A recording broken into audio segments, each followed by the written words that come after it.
Qu'est-ce que le dérèglement climatique ? Le dérèglement climatique ou réchauffement climatique est un phénomène naturel et cyclique, espacé les uns des autres de plusieurs millions d'années, qui consiste en une augmentation des températures moyennes des océans et de l'atmosphère. Le mot-clé à retenir ici est le terme température moyenne. Nous allons y revenir dans un instant. Le dérèglement climatique que nous vivons actuellement, outre d'être propulsé par l'activité humaine, est dû à des émissions excessives dans l'atmosphère de gaz à effet de serre, dépassant la capacité d'absorption de la biosphère et des océans, et accentuant ainsi l'effet de serre. Pour comprendre le seuil des plus 2 degrés Celsius à la fin du siècle, tant évoqué dans les médias ces dernières années, il est essentiel de distinguer climat et météo.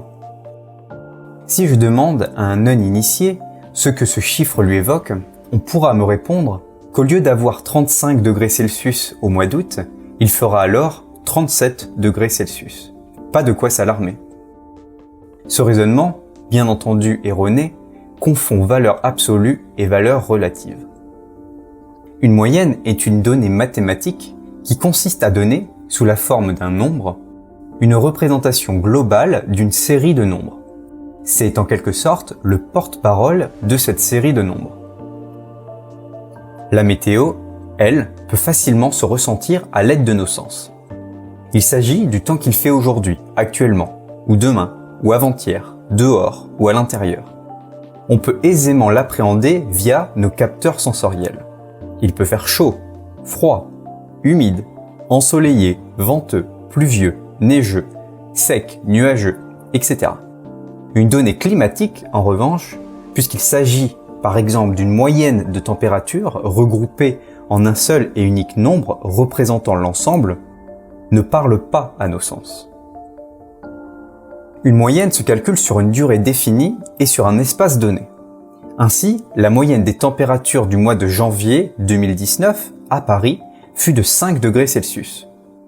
Ce chiffre ne nous dit rien des pics de température éventuels à plus 12 degrés Celsius ou moins 2 degrés Celsius. Un autre exemple serait la moyenne des températures en France en 2019, incluant bien évidemment le sous-ensemble mentionné précédemment. Bon, maintenant qu'on a fait le tour, on va pouvoir expliquer simplement ce que signifient ces plus 2 degrés Celsius. Il s'agit de l'augmentation de la moyenne des températures mondiales d'ici la fin du siècle. Ainsi, ce qu'il faut comprendre, c'est qu'il ne fera pas nécessairement 37 degrés Celsius au lieu de 35 degrés Celsius au mois d'août. Mais surtout, il fera par exemple 9 degrés Celsius au lieu de 7 degrés Celsius au mois de mars. Si les températures extrêmes augmentent certainement, les températures intermédiaires augmentent d'autant plus, ce qui accroît l'effet indolent et insoupçonné de ce réchauffement climatique.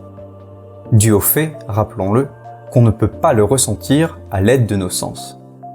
Car oui, si on se souvient d'une journée mémorable à 37 degrés Celsius au mois d'août, on ne se soucie guère d'une journée à 9 degrés Celsius au mois de mars. Ainsi se révèle l'effet sournois de ce changement climatique. Allez, on y est presque. Le dernier élément à comprendre est que si ces plus 2 degrés Celsius à la fin du siècle sont une moyenne mondiale de l'augmentation des températures, l'augmentation régionale de ces températures est inégale. Voici un exemple simplifié pour schématiser ce processus. Les régions proches de l'équateur n'ont pas trop à se soucier du dérèglement climatique, puisque leur moyenne, à la fin du siècle, augmentera de moins d'1 degré Celsius.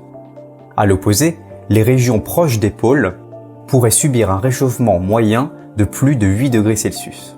En France, l'augmentation serait de l'ordre de plus 4 degrés Celsius avant 2100. Notons aussi que les températures sur les continents augmenteront davantage que les températures sur les océans. Il ne faut pas s'y tromper. La France connaîtra toujours des hivers froids et des températures négatives malgré le réchauffement climatique. Mais les températures dans leur ensemble augmenteront tout au long du siècle. Les pics de température, positifs comme négatifs, seront toujours présents.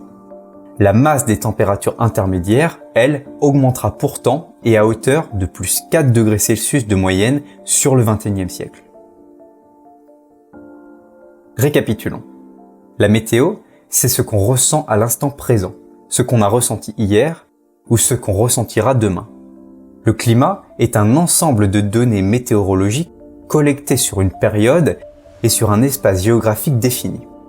Ces nombres sont abstraits, issus de calculs mathématiques et ils ne parlent pas à nos sens.